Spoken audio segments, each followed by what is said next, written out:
New international economic order, जिसे हम short form में नियो कहते हैं। आखिर क्या होता है न्यू इंटरनेशनल इकोनॉमिक ऑर्डर, इसका फॉर्मेशन क्यों किया गया और क्या थी न्यू इंटरनेशनल इकोनॉमिक ऑर्डर की demands. So welcome friends, let's start the video.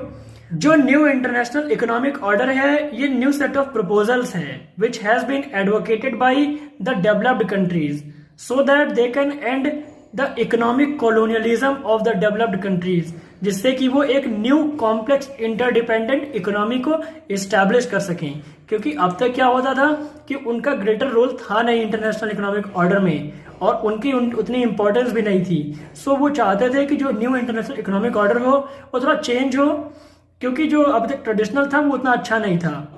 So new international economic order जो है, इसकी जो फर्स्ट टाइम डिमांड की गई थी वो की गई थी नैम कंट्रीज के द्वारा, it means third world countries के द्वारा, इन द एल्जियर्स समिट ऑफ 1973। एल्जियर्स जो अल्जीरिया की कैपिटल है, वहां पे नैम का एक समिट था जहां पर यह डिमांड किया गया कि that we need to build a new international economic order.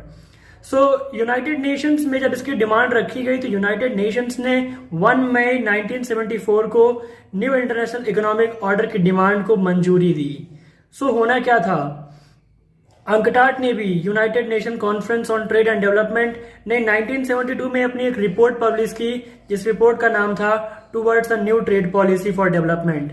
उसमें अंकटाड ने भी बहुत ही सारे मेनली 4 पॉइंट्स दिए, जिससे कि वो क्या चेंजेस चाहते हैं इन the international economic order. UNCTAD ने 1972 में अपनी जो रिपोर्ट पब्लिश की, उसमें अंकटाड ने मेनली 4 चेंजेस की बात की इन द इंटरनेशनल इकोनॉमिक ऑर्डर। ये 4 चेंजेस बहुत ही मेजर चेंजेस थे।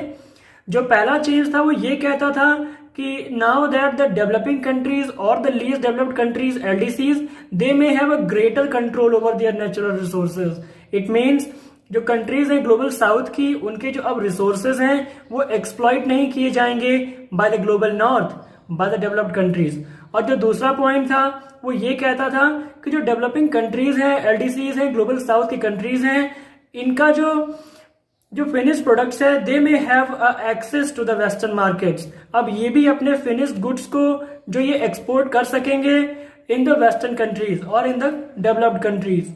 ये दूसरा पॉइंट था, क्योंकि अब तक क्या होता था कि जो डेवलप्ड कंट्रीज हैं, इन्हीं के जो एक्सपोर्टेड मटेरियल हैं वो हमारी कंट्रीज में आते थे। मैं भी ग्लोबल साउथ का हूं, ये वही हमारी कंट्रीज में आते थे। सो सेकंड पॉइंट ये था that the countries of the global south they may have access to the western market. और तीसरा पॉइंट था that the countries of the global south they may get the technology of the western countries on a very cheap rate. It means बहुत ही leverage के साथ, बहुत ही cheap rate में जो कंट्रीज हैं ग्लोबल साउथ की, उनको टेक्नोलॉजी मिले, क्योंकि अगर उनको टेक्नोलॉजी नहीं मिलेगी तो वो पीछे के पीछे रह जाएंगे। इट मीन्स यहाँ पे ये जो 3 पॉलिसीज है बहुत ही इंपॉर्टेंट है। और चौथा जो है वो ये है कि जो डेवलपिंग कंट्रीज हैं, एलडीसीज हैं, they may have a greater role in the international economic order.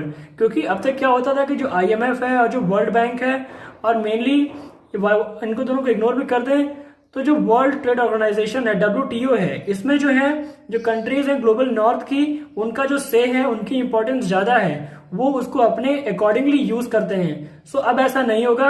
अब थोड़ा बहुत जो कंट्रीज है ग्लोबल साउथ की, इनके भी वर्ड्स मैटर करेंगे, इनको भी बोलने का हक होगा।